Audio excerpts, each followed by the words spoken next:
FY. So let me just tell you a little bit about myself. So I've only been at Salesforce for 3 months now. Prior to that, I worked 13 years at John Deere, working in their agricultural or in their precision farming organization. If anybody familiar with John Deere here? Yeah. So I worked in the precision farming group where we, myself and there's about 600 people at the time. We were building software that would make your tractors drive automatically. So just imagine a $500,000 piece of equipment driving down the road with nobody touching a single steering wheel. And then it gets to the end of a row, you push another button, it automatically turns around. Or they have these things called booms. Any big farmers in here? Anybody know what a boom is? Yeah, so boom's like the end of a sprayer. They got a bunch of nozzles on it. As they're going down the row, it'll automatically turn off the chemicals as it's going down the row. And then all that data is sucked up, put onto a cloud, and any agricultural person can see it. So their big thing was trying to feed the world. So I got bored of that. I wanted to try to solve some other problems. So, and in between me leaving John Deere and working at Salesforce, I got bored at Deere, so I decided to try something a little different. So I started my own business with my wife. So we decided to open up our own cupcake store. Yeah, I was tired of that software thing. That was too boring for me, so I had decided to open up my own cupcake store. We were going to open it up in the middle of the biggest mall in Des Moines, and they had like this storefront. I'm like, oh, that's going to be amazing. We're going to sell billions of cupcakes. And I went there and asked the price for it. It was $500,000 for a cupcake store. Like, oh God, $500,000 divided by $3 is a lot of cupcakes you'd have to sell. So we opened up a cupcake kiosk. I think it cost me $4,000 to customize my own kiosk. So if anybody wants to open up their own cupcake business, I've dabbled in that a little bit. Use square readers, so a little bit of technology in our cupcake store. Yeah, he was the same. So it's funny, my wife's original name for the cupcake store when we first started, when we were using like WordPress and Tumblr and all that other great stuff, it was called Get Baked with Lindsay. Yeah, we went to bridal shows and it was kind of funny watching people come up to our stand and be like, oh, where's the special brownies at? So so then we changed it to, we noticed you ready for me to? All right, so then we changed it to Live, Love, Bake, and that seemed to sit well with the female audience because we noticed on our Facebook analytics like 90% of our people coming to our website were female between like 18 to 33. If you ever want to know anything about Facebook ads, anybody know Facebook ads in here? If you ever need to know anything about Facebook ads, I know a little bit about that. I don't know if that's Salesforce related or not. Anyway, so if you want to talk more about cupcakes or I broke my mic. Anything else related to John Deere, we can talk about that. But I've got a little bit something more exciting that's really piqued my interest that I want to share with you guys today. So before I get started, let me just see a show of hands. I've got a slight wager on this. So if you want to help me out with some funding, I want to see a show of hands of how many people came to our first presentation this morning at 8:30. Oh, I just lost some money. Yeah, the thought process was we'll give a presentation in the morning. We'll get some people at least aware of it, and this afternoon we'll try to give you as much hands-on demo as we possibly can, get you to be able to use it. We're going to have some breakout sessions, so we're going to kind of like figure out what works best to get you guys most familiar with this product, and we'll go from there. Anybody got that clicker? Yeah. Is there a way to start the clock over here? Take off like a few minutes, I guess. Again, my name's Chad Holdorf. Like I said, I just recently joined Salesforce for only 3 months. Before that, I said I spent 13 years at John Deere. But for the last probably 9 to 10 years, I've spent 100% of my time learning, teaching, consulting, training, eating, drinking, sleeping, everything about Agile. So most people refer to me as anybody familiar with the process called the Scaled Agile Framework? Anybody heard of that? Yeah, a few of you. Some people call me the poster child for the Scaled Agile Framework. I helped build that out. But if you ever want to have a really, really large organization and a really, really process-intensive Agile process, you can go out to scaledagileframework.com and read all about it. There's a case study link on the side. It's called John Deere if you want to learn about it. But what's even better is if you do a simple search for Salesforce and Agile, you'll find 1,000 better articles that I think would definitely fit a lot better for the way Agile is done today than kind of what the Scaled Agile framework is. So our agenda today is pretty simple. We want to show you as much as we possibly have time for on every single piece of the component of the Salesforce Agile Accelerator. So let me just get to what the Salesforce Agile Accelerator is. Everybody seen this slide a few times today? Yeah, so basically anything we tell today, you should base your purchasing decisions off of what's currently available. Like I said, Salesforce has definitely an Agile team. They started as early as 2005, 2006. It's kind of when I learned about them. They did this huge transformation. I was overly impressed and thought, wow, we should do this at John Deere. So I kind of stole everything from Salesforce and applied that at John Deere. We've got our own set of internal Agile coaches. I don't know if anybody over here, any coaches? Nope, didn't see any of them around. They've got sessions going on today, tomorrow, some one-on-ones. Kelly Courier, who's the director of the Agile coaching group, she actually recruited me and said, her and I had a good relationship for the last 5 years. We were meeting on an ongoing basis with companies like Walmart, Nokia, Yahoo, Twitter. We kind of just had this informal thing, and every time we met, it seemed like every time there was a problem, it always related around the tooling that large organizations had. So Kelly reached out to me and she said, Chad, I got this great group of developers that are working on some Agile tooling. How about you come and fix all those problems that some of these other products that are in the Agile space aren't solving? And I said, well, let me think about it. So the list of all these developers and testers they're up here in the front, some over here on the back, over here too. If you need to stay after, they can answer any of your questions. So I started learning about what Salesforce was. I think everybody's seen most innovative, most high in demand, and working at Salesforce for the last 3 months, there's one thing that kind of really struck me the most was that this thing that they have is called eating their own dog food. So every time we build products, it seems like we try to use it extensively and give as much feedback as possible. This is one of my labs. My other lab just had surgery yesterday and had like 2 teeth taken out. So they say that as long as you show a picture of a dog in a presentation, like 80% of the audience will feel empathy for you, and so I'm going to try to show as many dog pictures as I possibly can. And with this eating your own dog food, every 2 weeks, our developers were always putting out new fixes and new updates to our Agile product, and I would send an email to our entire R&D group saying, hey, check out these new features, and it seemed like occasionally these features got leaked out to some of our marketing people. I'm not sure how that works, but it gets out to our marketing group, and what I started to notice is I kept on getting emails like this. They basically said, Chad, I've got an Agile customer that's using Salesforce. They can't really find anything on the App Exchange that really works well. They'd have to use a whole bunch of different vendors to be able to work, but none of them really work that great with Chatter. And since you're the Agile God and you eat, drink, and sleep Agile, can you please point me in the right direction? And I kind of was like, man, I gotta fix this problem. Thanks to Kelly, she said, well, let's fix this. And with the help of the team, we decided to launch what we call the Salesforce Agile Accelerator, which basically takes everything that we've been using for the last decade since they've been using Agile at Salesforce, and we pretty much are putting this on the App Exchange here shortly, that you'll be able to manage all of your Agile process straight from the Salesforce application. So our plan today is to show you all the details as much as we possibly can, as much as we have time for, and if you want to stay after, you're more than welcome. We've got 6 or 7 laptops that we could sit and go through as much as you possibly can. So what I'm going to do now is introduce my team, and they're going to show you every bit and part about the Salesforce Agile Accelerator. So Shajesh is going to show you the work page and all of the details that go behind that. So hopefully no more PowerPoint slides. We're going to try to show you the least amount of slides and the most amount of hands-on stuff. We've been itching to try to get this on a trial org that you can use today, but we're just didn't get there. So we're going to show you as much as we can. So Shajesh, why don't you go ahead and show them the work page. All right. Thanks, Chad. Everyone clear? Can hear me clearly? All right, cool.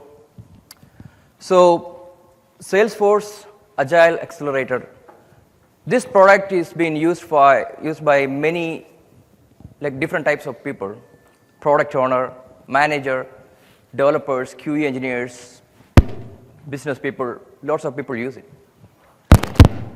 but they all agree on one particular thing. They all want their work to be done, right? Work. So the product main core thing, which everything rotates around, is work. I'm going to demo you here how we can create work in Salesforce Agile Accelerator. All right. I'm in the org, and here I'm on the product, Agile Accelerator. I'm in the home page. To create a work, I go to the Works tab. Click on the Work tab. As you know, like in Salesforce, this is a standard feature. You can see all the works which are created in a list view here. To create a new work, I can click on this new, and it will take me to the page where we can create a work.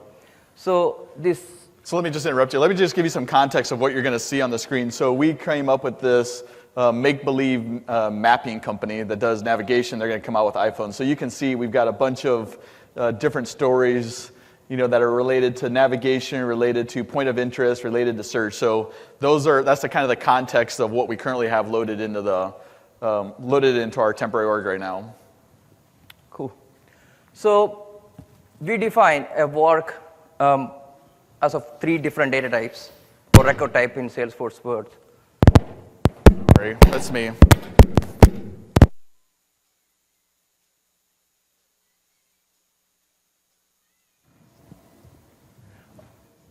Cool?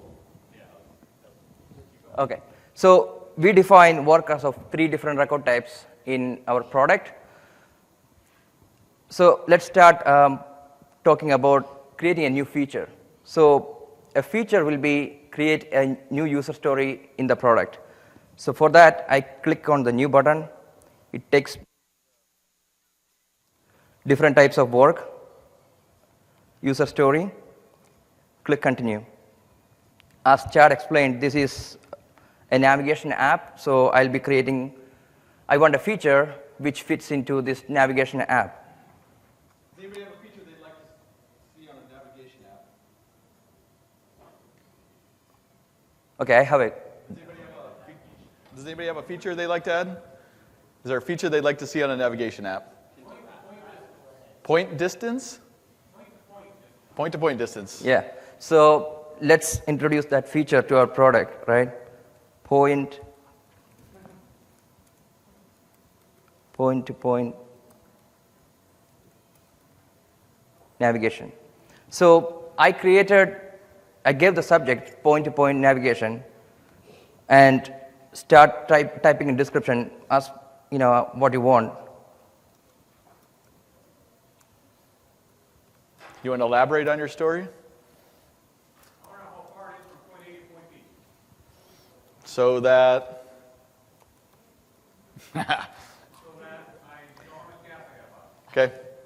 All right, so that's the description. I want detailed point-to-point navigation A to B. So I have the story here with the subject and description.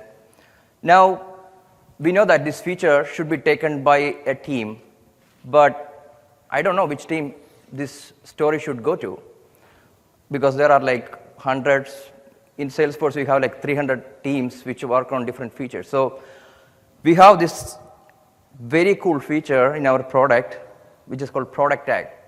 So I can just say I think this should go to iOS team. So let me start typing in the team which I think, see? As soon as I start typing in, it auto suggests me map buddy iOS app. That's exactly the team which should go to. I selected that product tag, and it auto-populated the assignees, QA engineers, product owners, tech writers, everybody. I don't have to do no searching of users or anything. It will just assign the assignees based on the assignment rule which is behind the product tag. You can define the assignment rules, product tag on the team page. Here's the product tag. On the team page, you can click on the product tag and define a new product tag here. So this is, for example, if you know, in our Map Buddy example, this is where we've got 4 teams, roughly-ish, 5 teams, and different rules set up, you know. So some of the challenges that I see some organizations have is these teams come up with all these fancy names, and you never know where to assign it, you know. I mean, so, you know, when I used to work at Deere, it was like, well, the guys working at the tractor factory was like, well, I got a tractor problem, and I need the GPS guys to fix it. They had no idea that the GPS team was called the Scrum and Coke, or the Scrum Buddies, or the Scrumsons, right? You know, and we've got this huge list of names, and it was near impossible for them to find it. You know, with this product, you can simply just type in the name, and it will automatically assign it to the team without them knowing that it's called the Scrum, whatever you want to call it, or Velociraptors, or any different name you want to come up with.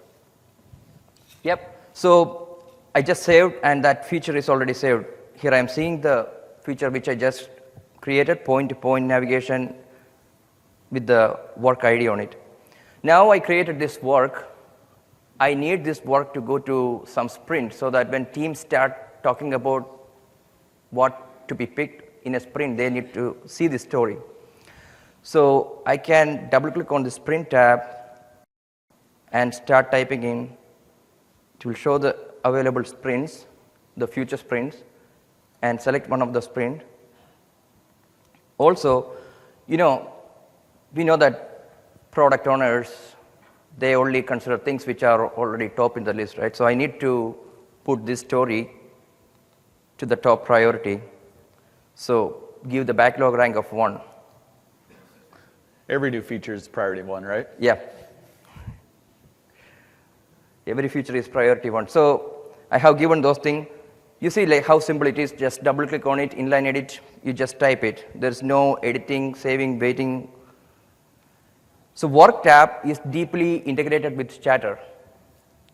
It gets all the power of Chatter in our work. So I think like I need this story for implemented in Android application as well. So just instead of typing, I'll paste it and I share. See, like the product tag brought in 4 people. Those 4 people will be auto assigned to the work, and they get the Chatter message what I just posted on their feed, and also depending on their notification level, they will get an email as well. I think another nice feature that we have is this follow button. So it seems like every time we create a new story, at least working inside of Salesforce, there's always a zillion developers that want certain features, and they want to double check to make sure when we're getting this feature released. So they would just simply type their name in this follow search or in this follow box, and then they can start following every update that comes out for this change. Yeah, just to add a new person, you just need to type in his name, just click it, that's it. So another feature we have here is theme. Like you can tag a story to particular theme. You can just start typing in the theme, and that's like, you know, just by typing and clicking, that story will be added to that theme. If the theme is not there, it will automatically create that theme. The way I probably use themes the most is, if anybody's familiar with a story mapping exercise, you know, you kind of have navigation, speech, right? And those are all kinds of different lanes, right? And you're trying to slice across each of those lanes as much as you can. And with this, you can simply type in a theme that will give you those horizontals, and then you can start slicing your app this way. So you may do a few navigation and a few audio ones, or you may only do navigation with no audio. Yep. So there is this button here. You can click on, and it will make your work item to go to an related tabs kind of view, which you are familiar with maybe for the Salesforce standard pages. You have all the related things in an expanded way. And if you don't want, you can bring it back to the collapsed view. And the feature is such a way that it will remember what you selected, and next time when you come, you don't have to click there. It will remember what you're doing. And that is about the user story. I will just quickly show you how to create a bug. Before you go there, let me just show some other things that I think people are always usually interested. So if you scroll down, there's a couple things that you'll see on the tabs there. So there's related stories. So if you have any relationship to any stories, if you want to create tasks, you can easily do that. If you got screenshots or documentation, there's attachments that you can easily connect it to Google Docs or whatever you want. But I would say, again, the most powerful for us is the chatter where we can easily communicate with our entire organization on all changes that we're working on. All right. Now, I am going to create a bug because I know as a developer, I love bugs. Click on New, go here, click on Bug. Pretty much same as user story page. Only one difference here is that, see this impact pick list? So I have a bug.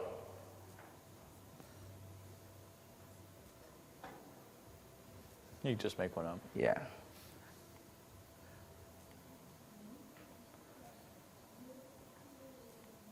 And I gave description here. So I think that this bug which I am talking about is a malfunctioning, and it happens often. So depending on the pick list value, it will auto-populate the priority. You don't have to think about, so some people think about malfunctioning and often it's like, nothing, I don't care about it. Some people think about it, oh, this is like business stopping, I should do something really now. So instead of leaving that thing to user's description, system will automatically do the calculation and bring up the priority. And you can say like which build you think is this bug was introduced. Like, I think that this bug was introduced in build 1.1.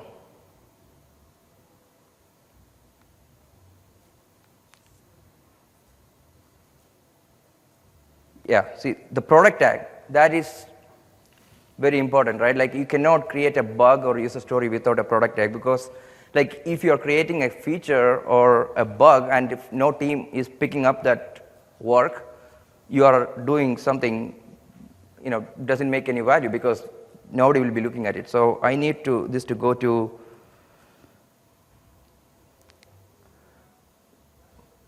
iOS app. I started typing iOS app and it started bringing up these people. I think that I think it should go to Android. You see the difference, like it picked up the other set of assignees. Saved it.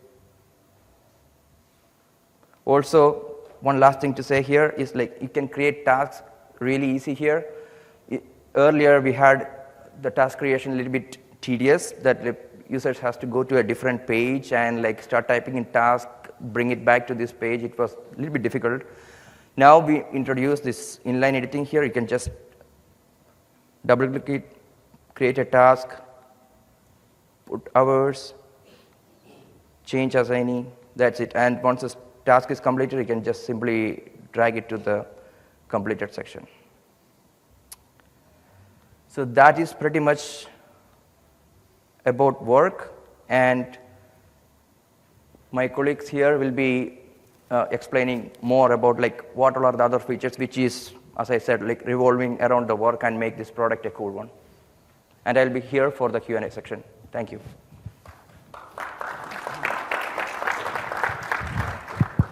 Okay, hi everyone. My name is Tyler Clark, and I'm going to be showing you some of the tools that we have for you. So obviously, work is kind of like, it's the object, right? It's the record. Everything is kind of the core foundation with that. But now we need some tools.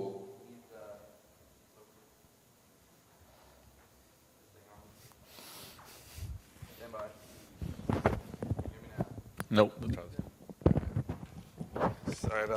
Sorry about that, guys. All right.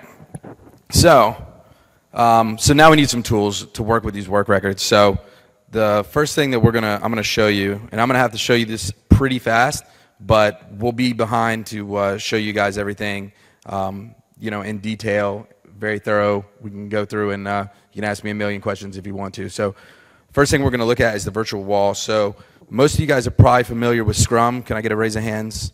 Scrum, perfect. You're gonna make this easy for me. All right, so we're gonna go back here, and we're gonna click on sprints. And so we have what we call here the virtual wall. So the way that the virtual wall is set up is you know, you have your sprints, you know, twice a month or however many times you have your sprints per month, and you need to be able to prioritize that work that's in that sprint. You need to be able to kind of work with it on the fly. So we have inline editing in place here. So this is kind of like a Salesforce, you know, list of work, but you know, it just has some additional things that we can do here. So we can drag and drop here and reprioritize things. It updates the backlog. We can inline edit the subject, change the status. We also have this context menu that allows us to move work from you know, this sprint into the next one, which, you know, obviously we don't want to do in the middle of a sprint, but if you're in a sprint planning meeting, this is you know, very useful. Also removing work out of a sprint. We also have the ability to edit the story points and then reassign items.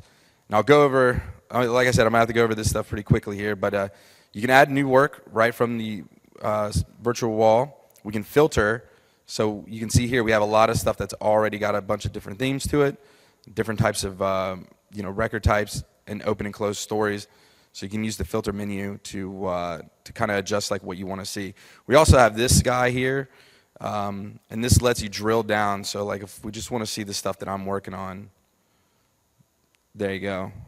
And you can kind of just you know, select the different people that you want to see work for. So we made it in such a way where you see everything from like a team perspective, but if you need to drill down to that particular individual, you can. So here we have Chatter. So we've all know and love Chatter, and we've integrated that well into the different pieces that we have here.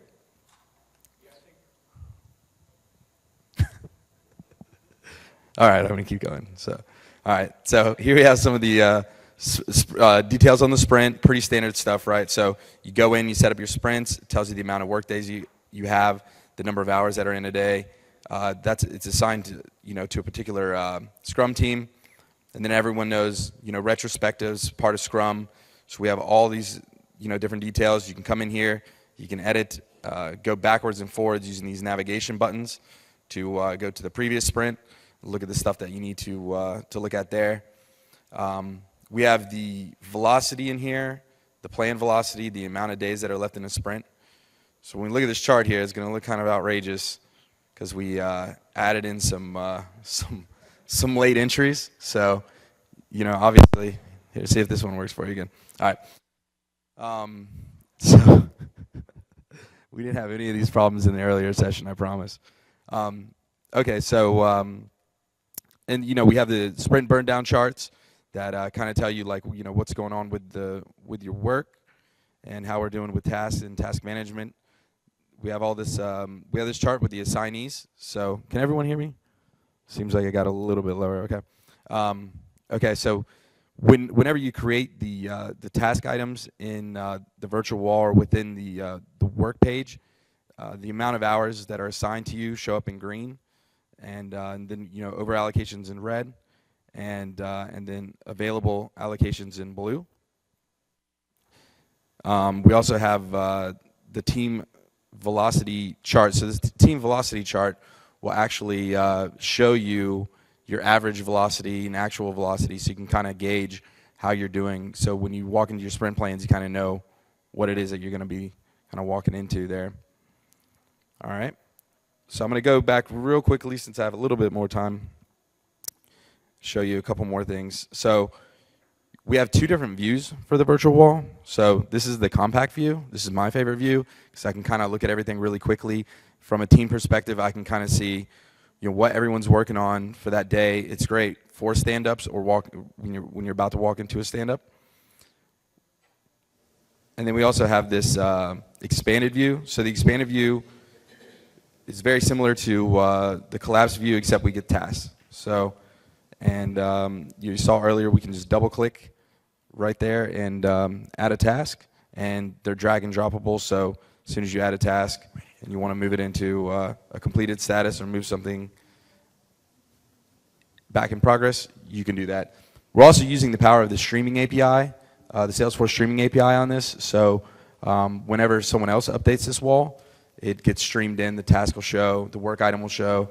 Some very cool stuff. We've helped kind of test the limits of the streaming API for Salesforce. And I believe that is all here. I'll get you back on track. So now I'm going to hand it off to my buddy Saran here, and what he's going to talk about is we have the virtual wall. It's really good for sprints, right? But sprints only a subset of data. It's just a little bit of stuff. If you want to see everything, you want to be able to like manipulate your backlog, the back burner, and kind of everything else in between.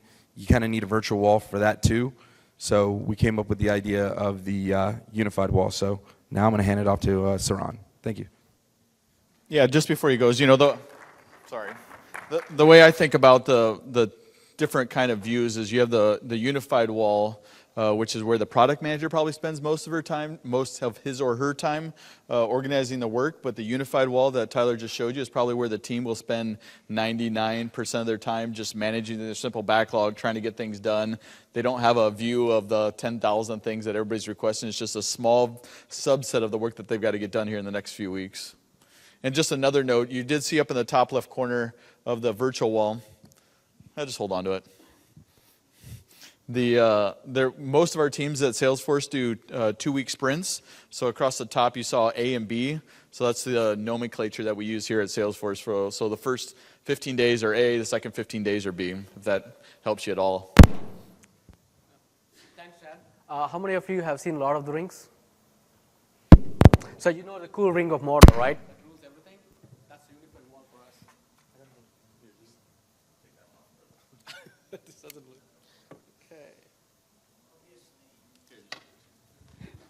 Okay. Okay.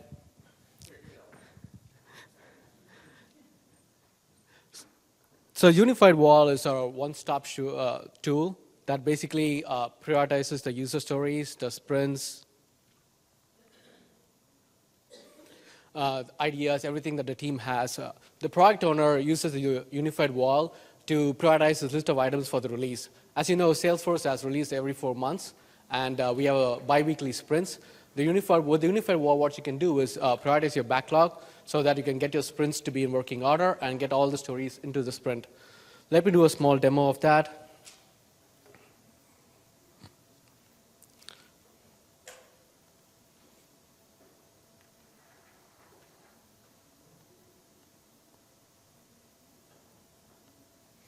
So if you open the unified wall, what you can see is First of all, he just gave you a little sneak peek at what you might have just missed. So you notice that he just clicked on the full screen. So normally when you click on that full screen button, it goes. You gonna tell them that, or are you just gonna click away? Yeah, do it again. Okay, I'll do it again. So you can click on the full screen button, and this is useful for your demo when you like to show it to remote teams or to remote people. You can on a Google Hangout or a GoToMeeting, if you click on this, it occupies a full screen and they have a clearer picture of what they're seeing. So that's what the full screen is for. The next one here is the add panels. So we have panels in the unified wall, and everything that we show, all the data that we show it as panels. So let's suppose we want to see our backlog. Here's a list of items in the backlog, and we want to work on in the next couple of sprints. Show me which ones are assigned to which sprint. Show me which ones are assigned to which sprint.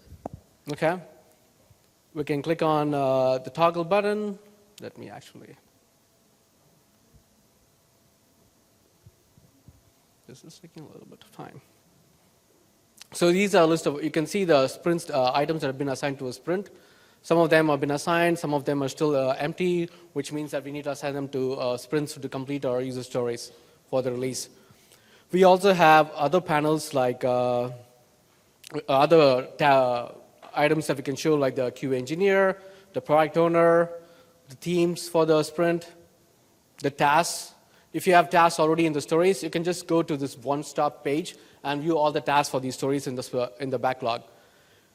The other cool thing about the unified wall is basically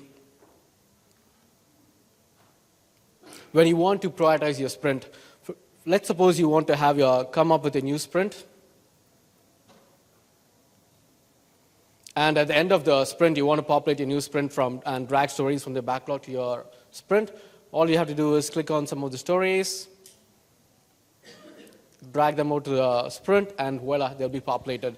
So as you can see, it's a really powerful tool for the product owner or as the manager, where all you have to do is click and point, and your sprints are fully populated, and you can ask the developers to start working from the sprint. So Saran, take off all the people's names and the product owner's name here on the backlog panel for me. So usually as a product owner, I'm most interested in, technically I don't care who's working on it. All I want to know is, take off all the names for me. So take off the assignee picture. Yep, there you go. Yep. Yeah, so usually I'm just interested in what things are in my backlog and which things have not been assigned to a sprint. So if you just if you can add the sprint back for me, yep, you can see that all of these have been assigned to a sprint. And if I just simply click on this button that we've created up on the top left where you can actually hide all the stories that are not assigned to a sprint. So we click off of here, and now I've only got 2 stories that have not been assigned to any of the sprints. So what I kind of view this as is this is kind of as a product manager, I'm filtering out all the things that I've already worked on, and I'm also filtering by themes, and I'm also filtering by, were you going to show the Epic panel? Epic panel, sure. Okay, show them the Epic panel. As you can see, it has autocomplete in it, so all you have to do is type down a few words, and you see the Epic panel. So I think of epics as stuff that customers are going to want to understand. User stories that are very detailed level. They're only 2 weeks worth of work. What I think of epics as more or less a folder or a container of a whole bunch of work that has to be done. So I use them in a variety of different ways. I've used them as projects before. So I'll have a backlog of 4 or 5 epics that are more or less projects, and then I'll have some epics that are for different stakeholders. So if you had 6 or 7 different stakeholders, you could have a panel for every single one of those stakeholders, and then you could allow those stakeholders to prioritize within each of those epic panels, and then you could simply drag those items that are the highest in each panel over to your next sprint, and then within a sprint you could then see which epics were being worked on within the sprint. We also have a refresh panel that basically if anybody makes changes to the pages or the work items, if you click on the refresh panel, it automatically get the latest changes and display it to you. And with that, I will move the demo back to Tyler. All right, thanks. All right, so again, we're going to go pretty quickly on this, but rest assured that we'll show you all this stuff, off to the side and work through all of it. So here we also have a work page. So give me a second here. I'm going to go ahead and get out of full screen first. It'll help. Okay, I'm going to open up a user story here. All right, and then I'm also going to show you a similar user story on Salesforce 1. So we built Salesforce Agile Accelerator to run on Salesforce 1. So for all the people that want to get their user stories and bugs on the go, you can definitely do that. So I'm going to show you guys right now something that we're about to introduce into the Salesforce Agile Accelerator, and that is our new Kanban tool. So we realize that there's a lot First of all, how many people are familiar with Kanban in here? Okay, don't need to explain it. All right, good. Okay, so basically, the Kanban board is what we think is, taking the virtual wall and kind of turning it on its side, right? So, in this scenario, we have like a few user stories and bugs that are kind of just, randomly put on the board there. So it's drag and drop interface. So I can just, grab this bug here, mark it as fixed. And you can see we have like some different swim lanes and stuff here and different statuses. All these match up with our pre-existing statuses. So no matter if you're using Scrum or if you decide, today I want to use Kanban, the statuses that we use for Scrum also correlate with, we have a way to correlate them with the different columns that you have there. So, and we also have, some handy-dandy visuals to kind of show you the number of stories that are allowed per column. And it's basically just drag and drop throughout. We have a lot more features coming for it. And, we just say stay tuned for this. Yeah, our first version, we're trying to just make it Trello-esque, if you want to basically understand what it is. So, everybody understand what Trello is? Yeah, so basically the goal is to be able to allow you to assign or create whatever kind of columns you want.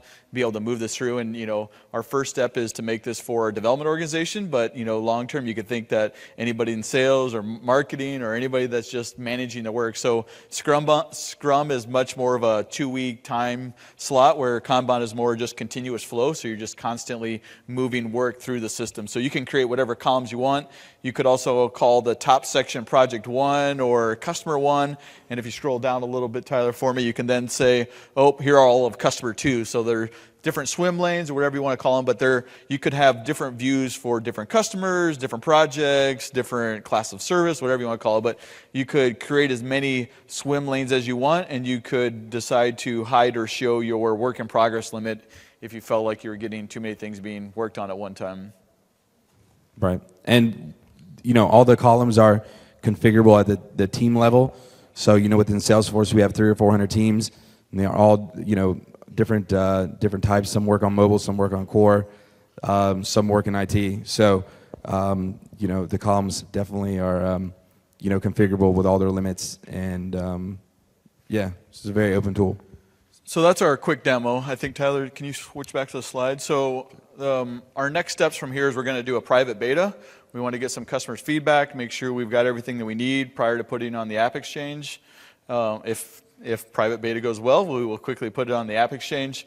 So there's a couple different ways for you to get involved. If you go on to Dreamforce and go to communities, you'll find either our last session or this session, or if you search for Agile, you'll be able to find something that I presented in.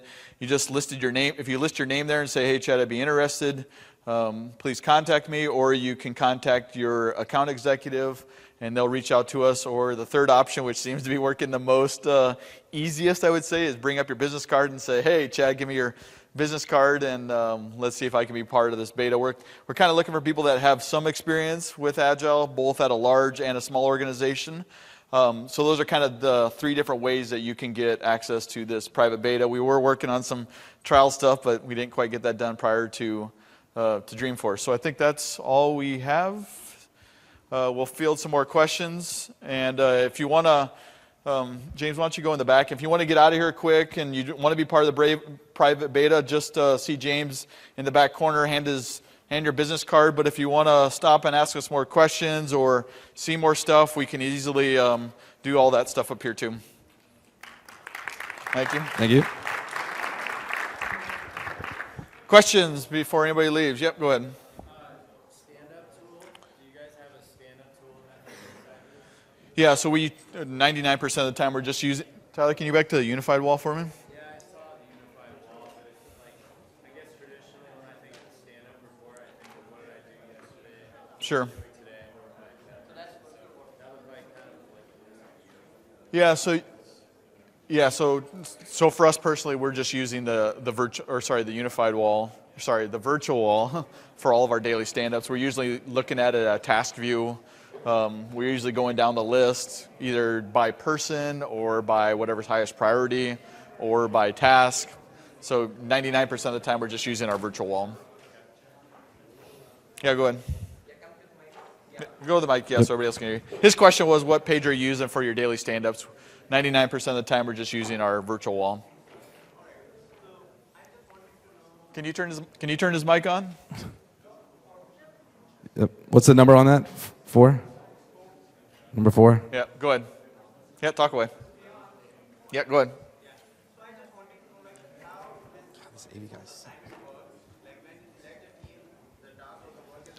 Yeah. So go ahead and show him. Go ahead and show him on the page. Yeah. So his question was, how does this assignment rule work with product tags? So if you simply jump over to the Teams page and you click on this product tag, you can simply see here that Android app, and this is where you can assign who should get the first person. So QA, developer, product owner. Okay. So is there any possibility like there can be multiple QA engineers within a team, or maybe if a QA engineer is already loaded with a lot of work, Sure. the person is not available. So how we determine maybe the So not right now. So basically, it's just assigned to whoever we have assigned here, and they could easily reassign it to somebody else. Also, you can add followers here. Like if you want, you can add followers here. Like when you select that product tag, these people who are, there is no limit here. whoever you are adding here, they will be added to that story. But the problem is if you have multiple people, sometimes they don't know who's really doing anything on it. So we try to keep it to one person, so at least that person would be the main point of contact. Thank you. Yep. Go ahead. So in the morning type of session, you showed something that I think was in regards to out of office and Yep. timing. Does that any input in there affect the Yep. allocation? Yep. So, All right, we're going to go to the team page now for you. yeah, so this is where you set up your team page. And from there, if you scroll down, there was a spot called Team Member Out of Office. Yep. I'll be frank with you. For some reason, this isn't working for us today.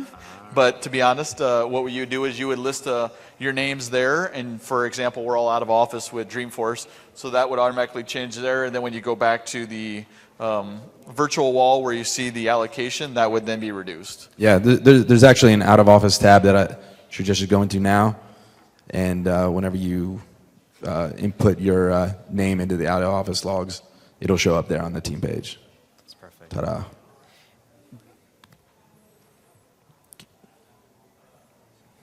That's good.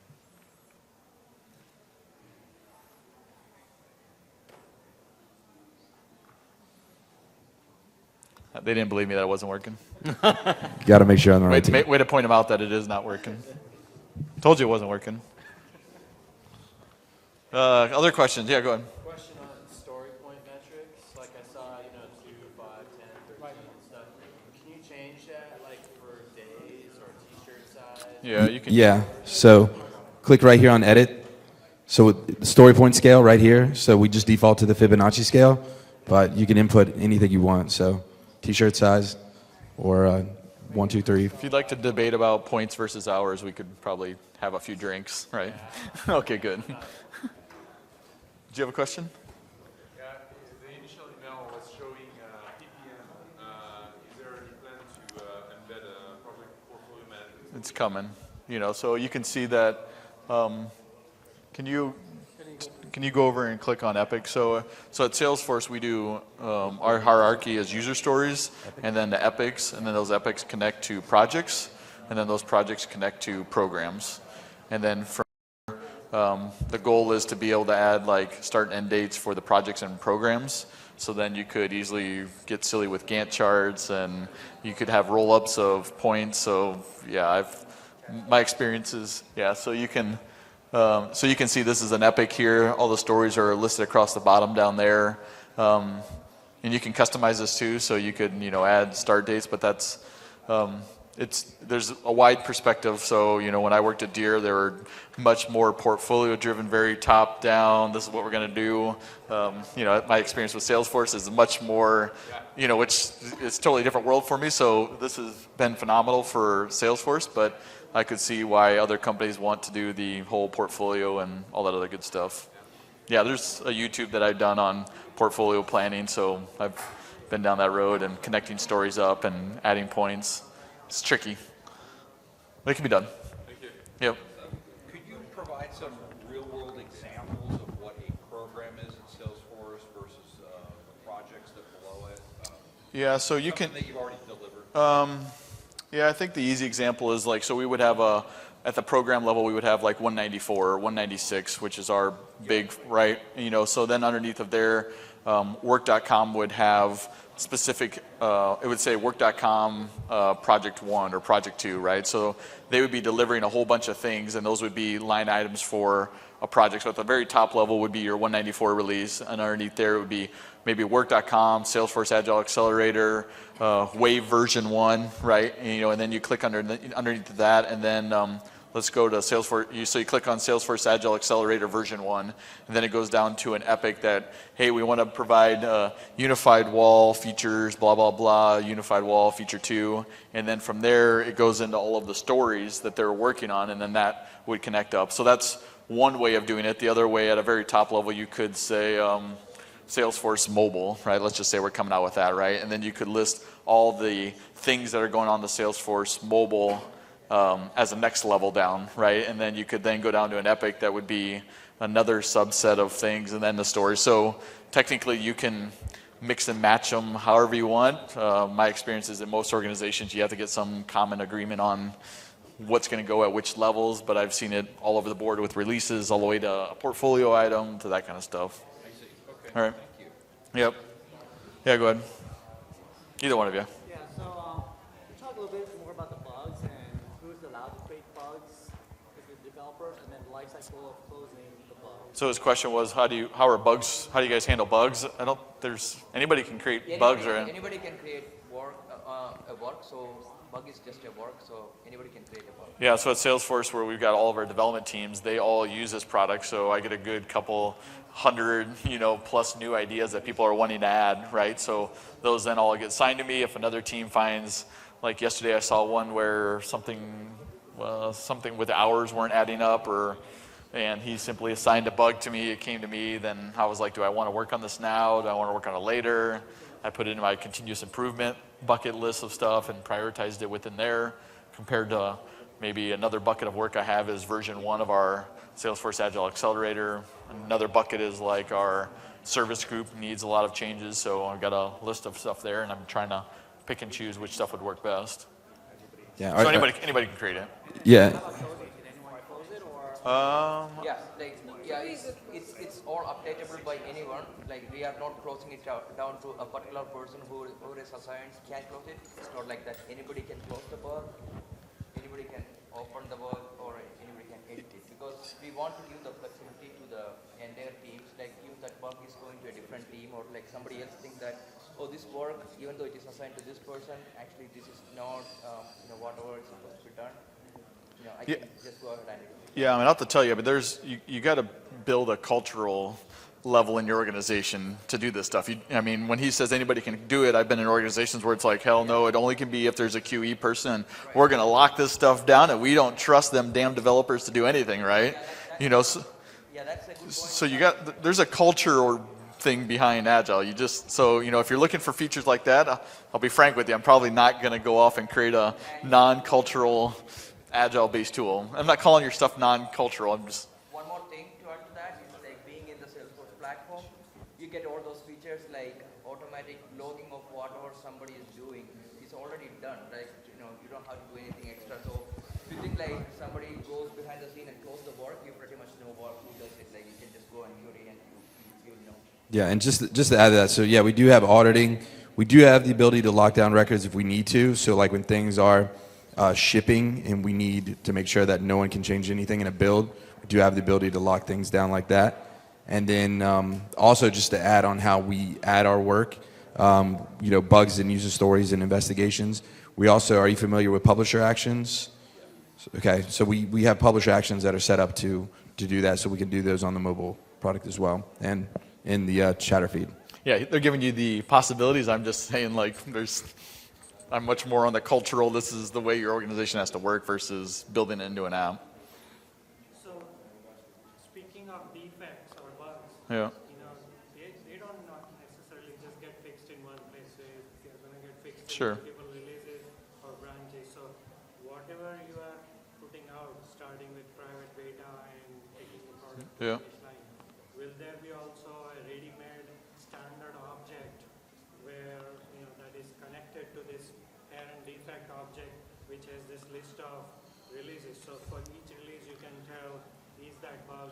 Yes. Yeah, so you could link stories and defects to an epic. Yeah, and we have a Or you could do release tab here. And you can So bugs or user stories for that particular release, and it gets deployed to production. And then you can define fields for branches and integrate it with the Yep. systems. And there's different ways to slice it. And remember that Salesforce, all the code flows through this product, all of it. So anything that you see as far as like Salesforce as a platform, at one point in time, even if it's like a bug you saw on Salesforce, it went through our system at one point in time. So Salesforce has many major releases, but then we also have like a lot of smaller releases and stuff like that. So there's a lot of kind of advanced workflow for getting things from creating the actual bug or feature to closing it out. Yeah, I mean, I told you in the last presentation, this wasn't something we just created last week, right? So we've been using this a while. So all those other products are just coming out of the woodwork on Agile stuff, and you got to deal with stuff not working. We're past that hump. So that release object is part of the Correct. Yes. Yep. That's correct. Yep. I mean, people can define new objects, but as much ready-made stuff is there. Totally. Starting point. Trying to bring it as ready as possible. Yeah, if you were to kind of like look at the schema for what's all involved in this product, work is at the center, it's at the core. You also have, teams over here.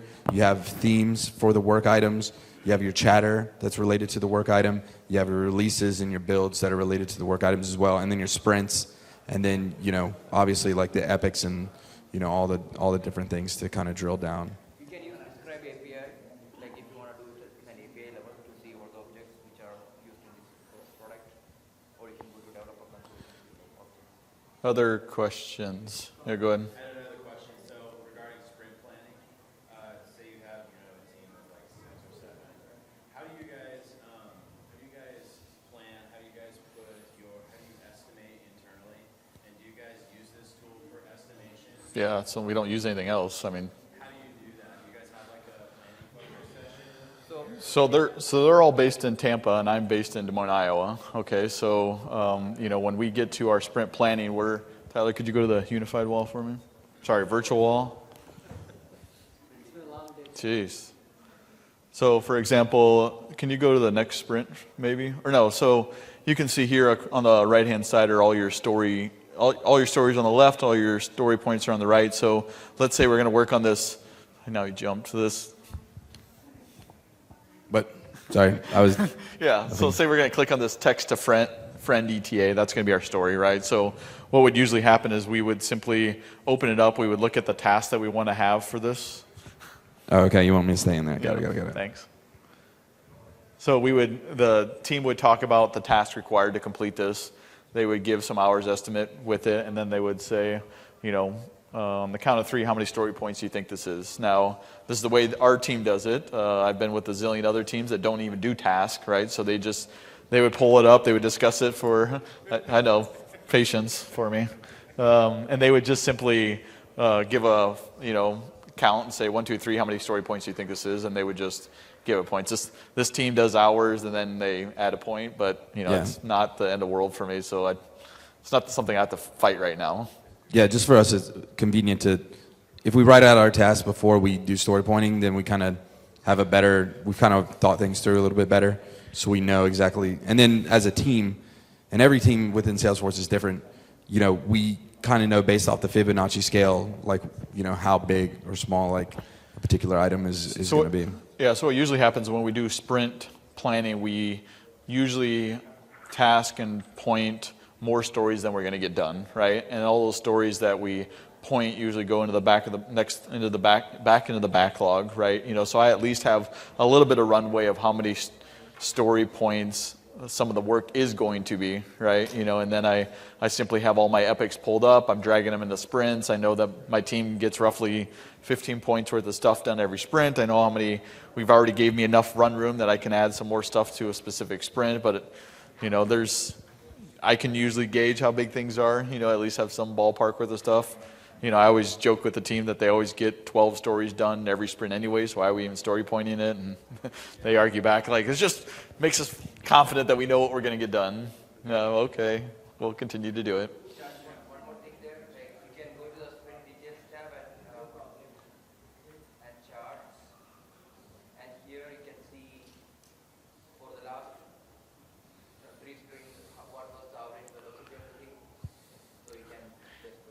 Yeah, in our app that we've only filled it with a few sprints, but you can actually show up to 6 sprints, and it will show you how far you go back. But I don't know if 6 is too far back, but all you're doing is looking at the average and then trying to get close to it. Yeah, and we have the Agile coaches that are available that kind of talk a little bit more on how Salesforce internally does it. Because I don't want to say every team is different, but every team is different. Every team is different. Yeah. Do you have some non-technical teams? I heard that Yep. people that actually run Dreamforce are using. Yep. I mean, our doc teams are using this. I mean, every team that's trying to coordinate and manage their work, they're just putting it in here and they're tracking it that way. Yeah, and that's kind of like why we showed you a demo of the Kanban, is we also want to, for those that just kind of feel like it maybe using sprints and the whole Scrum thing just isn't fitting in, we can provide Kanban for them, so it's like continuous development. Because like if we look at our IT department, for example, they can't really like sprint plan fixing laptops, right? So it just kind of happens on a daily basis. So by using Kanban, we can kind of help them with their workflow. But the best part is because we're combining the Kanban with our pre-existing like Scrum software, we're able to, the upper execs are still able to report on things and still see things go from start to finish. So yeah, I mean, I'll be honest. Only being at Salesforce for the last 3 months, Agile and Scrum is built into our culture, right? So when something is going to get worked on, it's like, yep, we do 2-week sprints and stuff. I mean, there's no like magical debate about where we're gonna put stuff and how we're gonna get it done. It's just, I mean, it's 100% built into our culture. Now, when at Deere, it was like turning the Titanic to try to get everybody to think that way. But I mean, after 5 years, it turned. So I'll. Yeah, so I mean, so we take people out back. Yeah, and we no. knuckle sandwich them until they realize how much work they signed up for. So can you go back to the virtual wall for me? Yep. So traditionally what happens is when we get done with our sprint, we just simply go to the virtual wall. Now you can tell me how much you like this or hate it. I have my opinion, but you can see these buttons on the left-hand side. So let's just say all this work didn't get done because something blew up. You just simply can click on that button and it'll automatically move it to the next sprint. Now, I've seen some teams at Salesforce that they put like 10 times more amount of work than they get done in one sprint, and whatever they get done is what they get done, and then they just simply go through the list and click on the button to move it all to the next sprint. Now, that doesn't...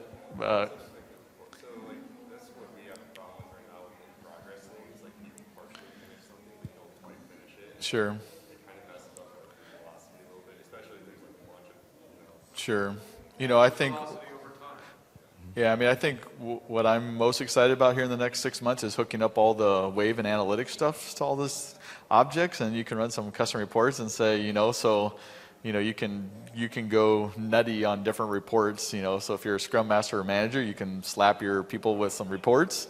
But sometimes it's just awareness is what I'm at. So you could look to see how many stories are constantly getting moved to next sprint. You could say that every sprint on average we're doing 9 additional stories getting moved. Well, why don't we just sign up for 9 less, and then And then in Kanban is what's cycle? Yeah, so in Kanban you got cycle time, throughput, lead time. So we're just itching to get hooked up to all the analytics, to all these work items, so that then you can start measuring some things. So we're just cracking the surface on that. But I think that's gonna be pretty cool. I've seen other competitor products that have some analytics, but I think we're just gonna smoke them with. Yeah, totally. And remember that this is a tool to help you be agile. So if you guys are constantly having to move stories, then you got to kind of think about how to kind of redo how much story you commit to. But the tool itself will help you if you do in fact not get things done to move it into the next sprint. Yeah.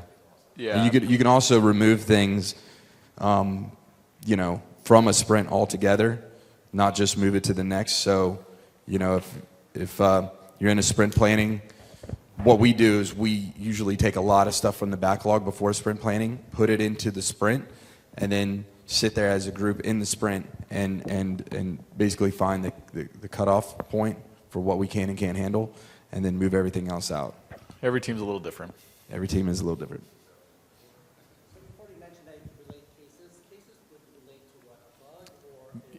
Usually cases for us link to a bug.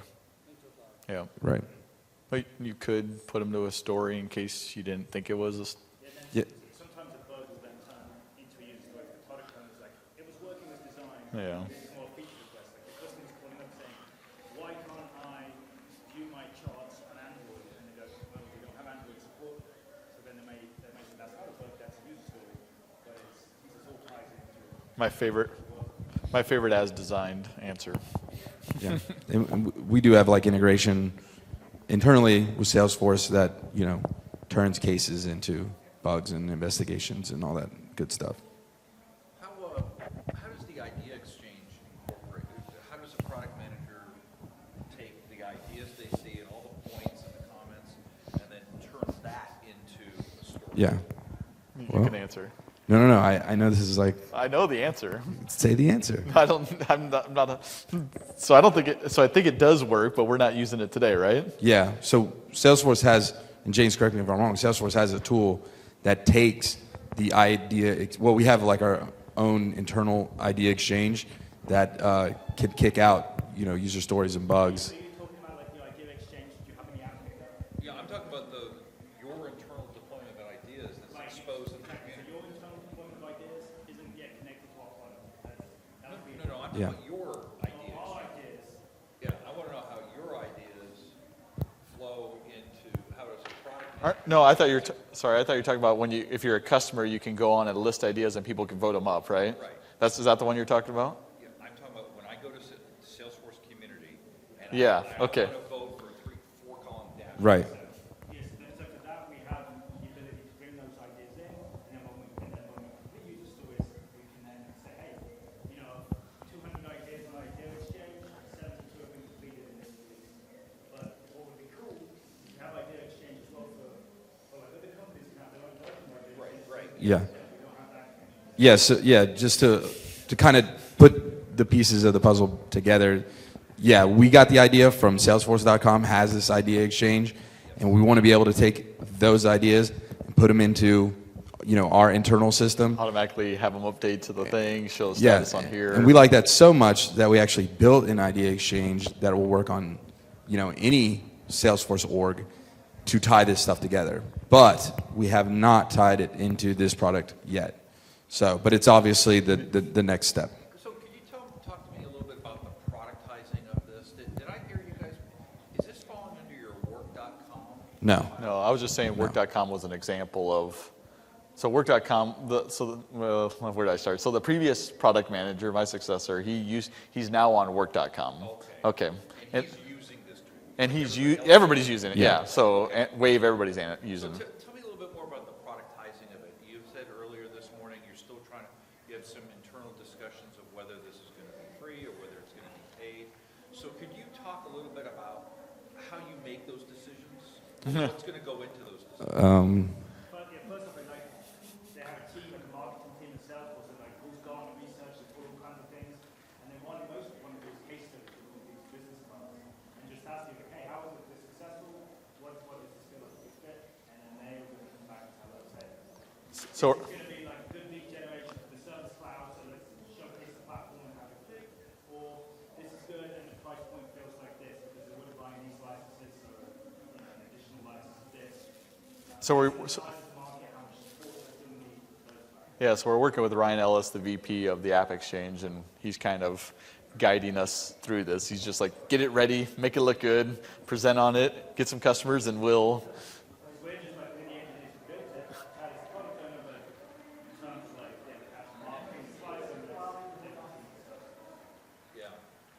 So yeah, we're still. Kind of figuring that out. Yeah. Because there's other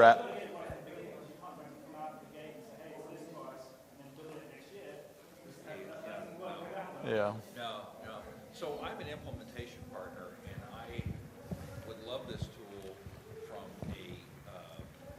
for implementation projects. I don't write code. I don't do development, but I can see this being used on implementation projects. Totally. And I've gone online, and I've done Google searches for using Agile in implementation, software implementation projects. I found one blog article that was written like 5 years ago. We got a The whole. guy advocated we should start doing that professional service. That's exactly what. Somebody should do it. But the article disappeared last time I So, searched for it. so we've got a whole Salesforce group that when they're implementing Salesforce, they do it in an agile way, using. I would love to talk to them. Yeah, I can get your card and get you the right names, but they're in our. I don't know what group they're in. Services. Yeah. So, but they have their own little community practice, and they're talking about, hey, I went to visit Coca-Cola, and they needed Salesforce, and they wanted Wave, right? So let's break implementing that down for them into smaller chunks and get their agreement that this is the backlog, and that's how we're going to do it, and how many things we're going to do, and what's the full scope. So yeah, I mean, again, like I said earlier, it's built into the Salesforce culture that whenever we're doing anything, it's just the way we think now.